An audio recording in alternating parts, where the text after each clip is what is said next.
नमस्कार। आज की वीडियो में हम बात करेंगे जिन जातकों के सूर्य लग्न में बैठे हुए हैं, दूसरे भाव में बैठे हुए हैं, सातवें भाव में बैठे हुए हैं या आठवें भाव में बैठे हुए हैं। ऐसे जो जातक होते हैं उनको जीवन में बड़ी कठिनाई और परेशानी का सामना करना पड़ता है। अगर सूर्य पर किसी शुभ ग्रह की दृष्टि अगर नहीं हो तो उनका धन का भाव लगन अपना शरीर, दूसरा भाव धन, सातवां भाव लाइफ पार्टनर, आठवां भाव आयु, शरीर कष्ट, इन सब में उनको परेशानियां रहती हैं।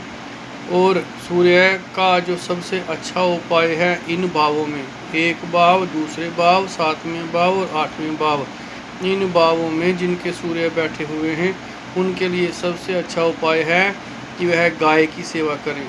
अपने हाथों से रोज 43 दिन तक लगातार कुछ न कुछ गाय को खिलाते रहें, चाहे रोटी खिलाएं, घास खिलाएं, चने की दाल खिलाएं या गाय का जो चारा वगैरह होता है उसको खिलाएं। इसको करने से उनके ये चारों भाव एक्टिव हो जाते हैं।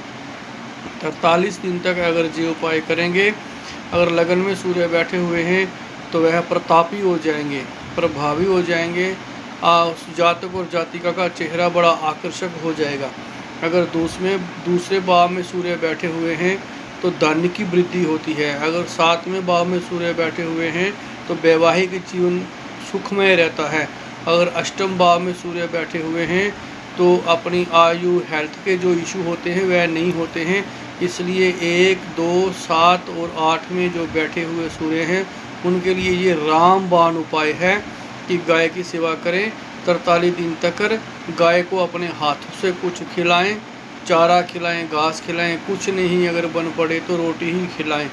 क्योंकि सूर्य की एक ही दृष्टि है, सूर्य जहाँ पर भी बैठेंगे वहाँ से अपने सातवीं दृष्टि से सातवें भाव को देखेंगे। लगन में बैठे हुए हैं तो सातवीं दृष्टि से सप्तम भाव को, पार्टनर के भाव को देखेंगे।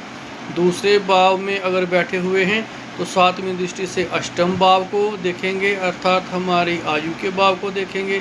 तीसरे भाव में बैठे हुए हैं तो भाग्य स्थान में बैठे हैं देखेंगे। अगर सातवें स्थान में बैठे हुए हैं तो लगन को देखेंगे। आठवें स्थान पर अगर बैठे हुए हैं तो धन भाव को देखेंगे। ऐसे जो लोग होते हैं उनके लिए धन कमाना बड़ा कठिन हो जाता है।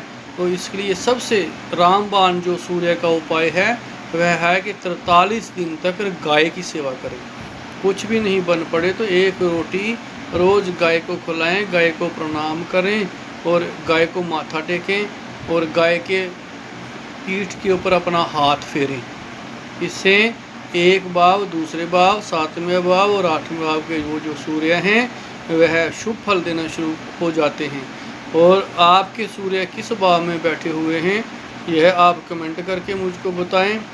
किसी व्यक्ति विशेष को अगर सूर्य की वजह से अगर कोई शारीरिक कष्ट हो रहा है, मान हानि हो रही है, धन की हानि हो रही है, किसी प्रकार का भी कोई कष्ट है तो वह कमेंट में मुझे बता सकता है कि उनके सूर्य कहाँ पर हैं, उनके अनुसार मैं उनको उनका फल बता दूंगा।